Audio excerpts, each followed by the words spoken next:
When Toyota launched their first MR2 in 1984, it was an instant hit. Sharp in both style and handling, it was a lightweight GT for the enthusiast. Its replacement, 6 years later, was a bit more middle-aged, unlike the handsome young presenter. The new model features this curvaceous 1990s look, but still retains that mid-engine layout. It was more powerful and faster, but heavier and less involving. Both, however, shared the novel option of a semi-open T-bar roof. But now there's a new kid on the block. And it's got a full soft top. Still mid-engined rear-wheel drive with 2 seats, hence the MR2. But this time it's a real sports car, ideal for a bit of fun in the Mallorcan sun.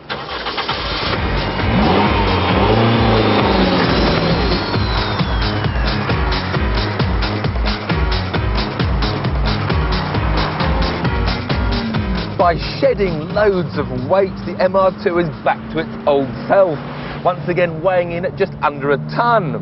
And with the Celica's feisty 1.8-litre VVTi engine thrusting 140 horsepower to its rear wheels, it means it's got the best power-to-weight ratio ever. So it's able to match its main rivals, Mazda's MX-5 and the MGF, in the 0 to 60 stakes, hitting the mark at just 7.5 seconds.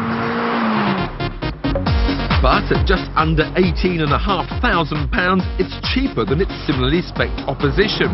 £325 less than the 1.8i S Mazda, around £2.5 short of the VVC MGF, and a full £4,000 under the basic Lotus Elise.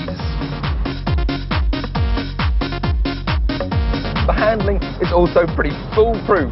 Push into a corner a bit too quickly and there's mild understeer. On the exit, there's just a hint of oversteer. Although not quite in Lotus Elise territory, this is a real driver's car.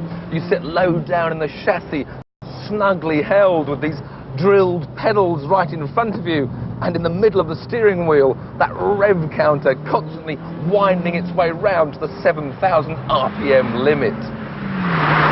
Minor niggles include rather tall gear ratios, which mean you occasionally have to pump it down to first gear for the tightest of corners. And there's also a slight lack of overall involvement, thanks to a rather muted exhaust note, which does get better when you put the roof up.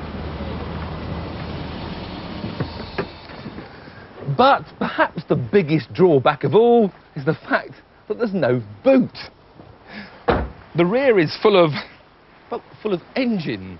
There are, however, a couple of storage compartments.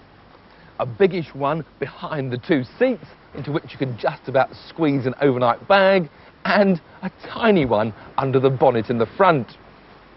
If you like spots, you'll love the interior, but for me, it just lacks that little bit of sparkle.